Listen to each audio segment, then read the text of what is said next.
Hey guys, what's up? Welcome back here to another episode of Intuitive Angling, and really appreciate you guys swinging by the channel and checking out today's video. It's always very grateful for that.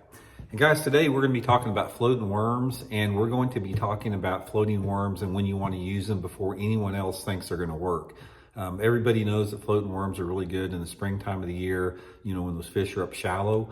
But I'm going to give you guys a little bit of juice here that it's going to help you guys catch fish on floating worm early in the season before anyone else has thrown it. So we're going to get into that in today's video. Also, guys, just want to remind you that Tackle Warehouse has got a ton of really good spring fishing sales right now. They got a bunch of stuff discounted 25% off. And I'll put my Tackle Warehouse spring fishing sale link in the description here. And if you guys are in the market for some tackle, using that link I put in the description is a really good way to support the channel here, and also a good way to get some good buys on some tackle. So much appreciated with that. Okay guys, floating worms out there. We've talked about them in the channel quite a bit before in the past.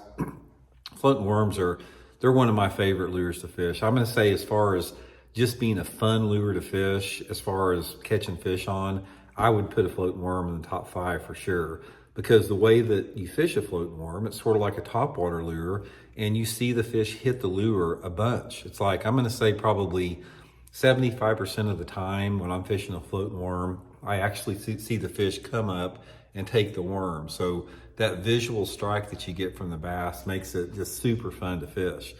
Now, one of the things about a floating worm that a lot of people think about, they associate the floating worm with like a spawn or post-spawn lure. It's like sort of like an April or May deal. If you ask most people, say, when's the best time to fish a floating worm?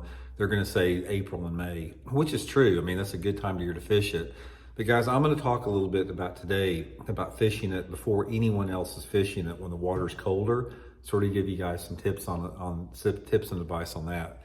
Now, first of all, let's talk about the bass as far as the mood that they have to be in to bite a floating worm and the conditions they have to be in to bite it early in the season out there. Because it's sort of like, you've heard guys talking about they use buzz baits before anyone else is using them. It's the same with the floating worm. It's sort of the same type of bite. First of all, I'm going to tell you guys right now, the bass will start biting a floating worm anytime the water temperature is in the 50s. So say in March, example, the water temperature is 52, 53 degrees. Most everybody out there is throwing crankbaits or chatterbaits or spinnerbaits, jerkbaits, something like that. There's going to be a floating worm bite if you have the right set of conditions out there. So the right set of conditions are, let's talk about anytime the water's temperature is in the 50s, you know, before people think they're going to bite a floating worm. The second is you have to have the right type of day. Now, this is the most important part about it. In order for the bass to bite a floating worm early in the year, and to a large degree even later in the year too, you've got to have all these elements come together. Number one, you have got to have a stable weather pattern or a prefrontal weather pattern. In other words, you have to have a stable or falling barometric pressure.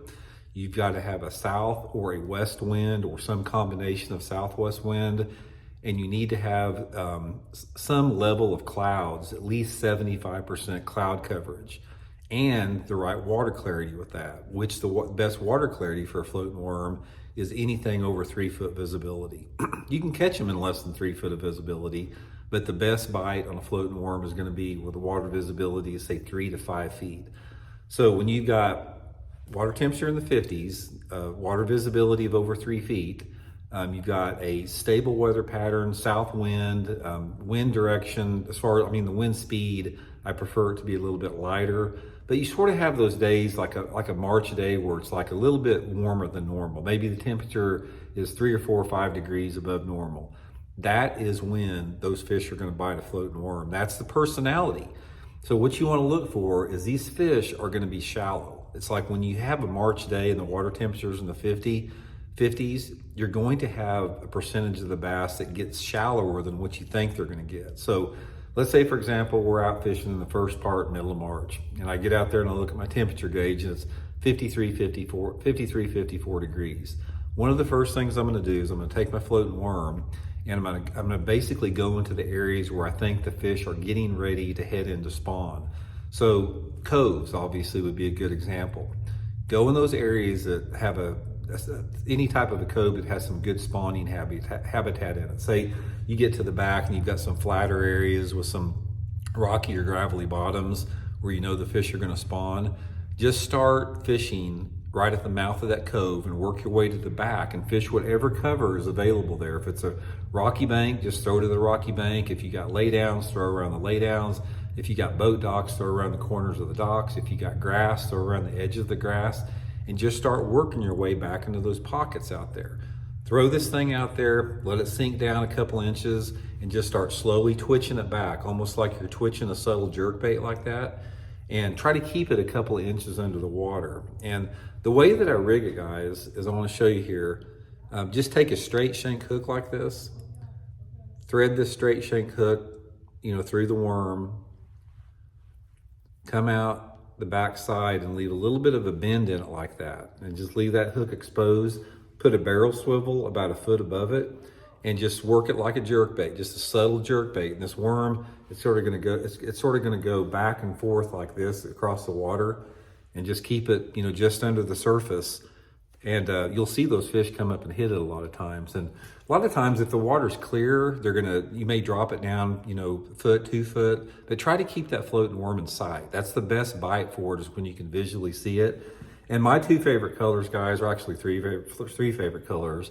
Is something like the banana and a bubble gum, and then some type of a white. These are probably my 3 favorite colors. These are Zoom trick worms, which is my favorite. And I'll put the link in the description there if you guys would like to pick up a few of them. But anyway, guys, start throwing that floating worm before anyone else is. When that water temperature's in the 50s and you get the type of day I described to you, they will bite it, and the big fish will bite it too. You can catch good ones on it. So hope it helps out. We'll talk later.